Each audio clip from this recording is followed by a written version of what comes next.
மாலை 5 மணி அளவில் என தமிழ்நாட்டின் பல பகுதிகளில் அவர்கள் இருக்கிறார்கள். ஆகவே இது மாலை ஜூம் இணைய வழியாக நாங்கள் பேசுகிறோம். சார், இப்போ இந்த நேரத்துல அதிமுக திமுக ஒரு ஆட்சி வைக்கக்கூடிய சூழல்லாம் பேசுபொருளா இருக்கு. அதெல்லாம் சாத்தியமா? அதை நீங்க எப்படி பார்க்கணும் சார்? ஒரு பிரதான எதிர் நிலையில இருந்து அவங்க ஒரு முகாமில் சேர்ந்து ஆட்சி அமைக்கக்கூடிய சூழல் அமையுமா? அதை நீங்க ஒரு எலக்ட்ரல் பாலிடிக்ஸ ரொம்ப உத்து தொழிச்சு வரக்கூடிய நீங்க அதை சப்போர்ட் பண்ணுவீங்களா? அது அங்க முடியும்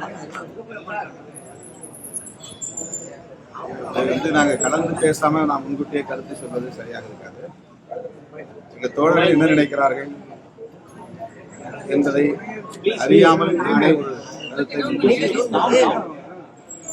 ஆகவே மறுபடியும் சொல்லுகிறேன், உயர்நிலைக்குழு கூட்டம் முடிந்த பிறகு நாளை காலை பிரஸை, அதாவது பத்திரிகையாளர்களை முறையாக அழைத்து நாங்கள் பேசுவோம். அதாவது உயர்நிலை குழுவில் எடுக்கிற முடிவை அறிவிப்போம். திமுக தலைவர் ஸ்டாலின் உங்களோட பேசினாரா? ஏன்னா இப்படி ஒரு சூழல் போயிட்டு இருக்கு. அவங்க என்ன சொல்றாங்க? 9 ஆண்டுகளாவே திமுக கூட்டணி அவங்க என்ன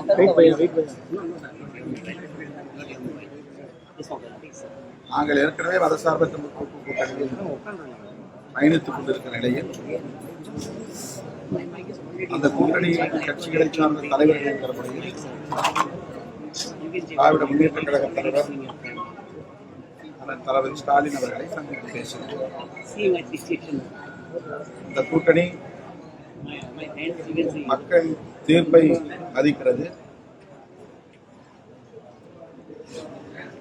தாவேகா தலைவர் ஆட்சி அமைக்க ஒருபோதும் இடையூறாக இருக்க மாட்டோம். மக்களுடைய தீர்ப்புகள் தலைவராக